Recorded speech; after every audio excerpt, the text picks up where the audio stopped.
Sir Jim Ratcliffe wants Manchester United to create the Wembley of the North under ambitious plans for a spectacular new Old Trafford.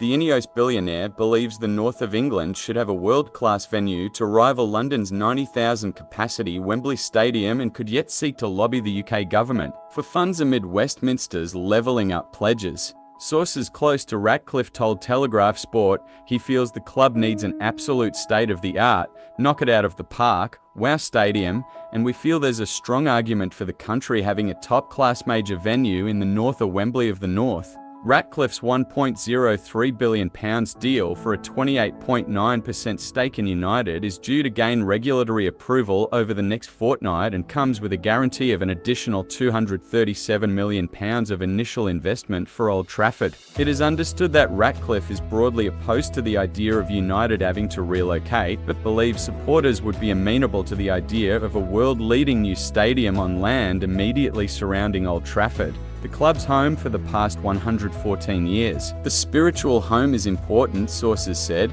We think the fans would be quite happy to accept a brand new stadium if we stay where we are. Redevelopment and expansion of the current stadium, which has been cited internally as an 8-year project, remains one of the options on the table, and it is said that around 25% of the space inside Old Trafford currently lies empty or wasted. But insiders have raised concerns about the prospect of getting into a situation where the club is throwing good money after bad if they attempt to expand the south stand and redevelop the other sides. Ultimately, you've still got a 1910 building, sources said, that echoes the sentiments of Chris Lee, the managing director of Populous, the architectural design firm tasked with overseeing the project, who told Telegraph Sport in December that a new build may well turn out to be the most cost-effective solution.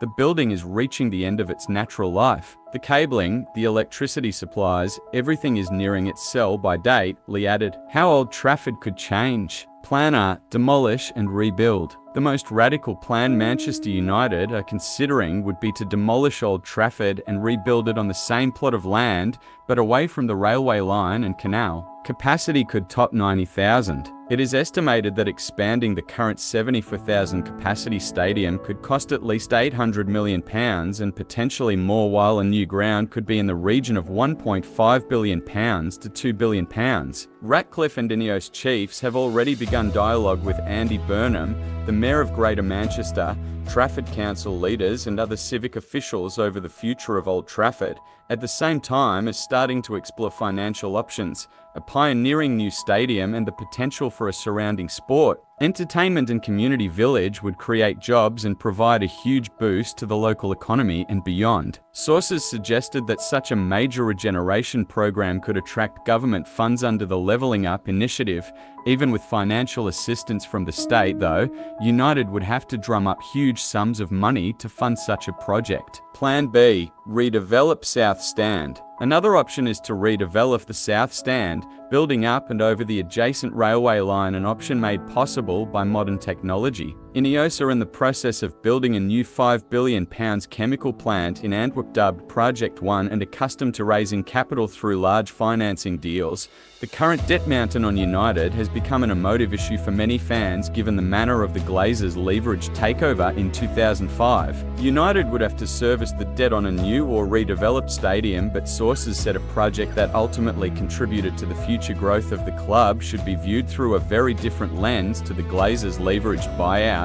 It shouldn't be a burden on the club because a new stadium should be paying for itself effectively, sources said. If you've got a new 90,000 stadium, you've got 20,000 new people paying for that stadium. Financing options available to United would have to be explored, but one suggestion was the creation of a separate stadium development company that could see the club effectively paying rental to use the stadium over an agreed period until such time it became their own. Old Trafford has not been selected among the host venues for the European Championship finals that the UK and Ireland are due to host in 2028. Following consultation between United and the Football Association last year, it was mutually agreed the stadium should not be included owing to the prospective redevelopment work. Ratcliffe, 71, is due to gain complete control of football operations as part of his deal for a minority shareholding, but the Glazers have since agreed that Ineos should have a broader influence, encompassing key decisions across the business.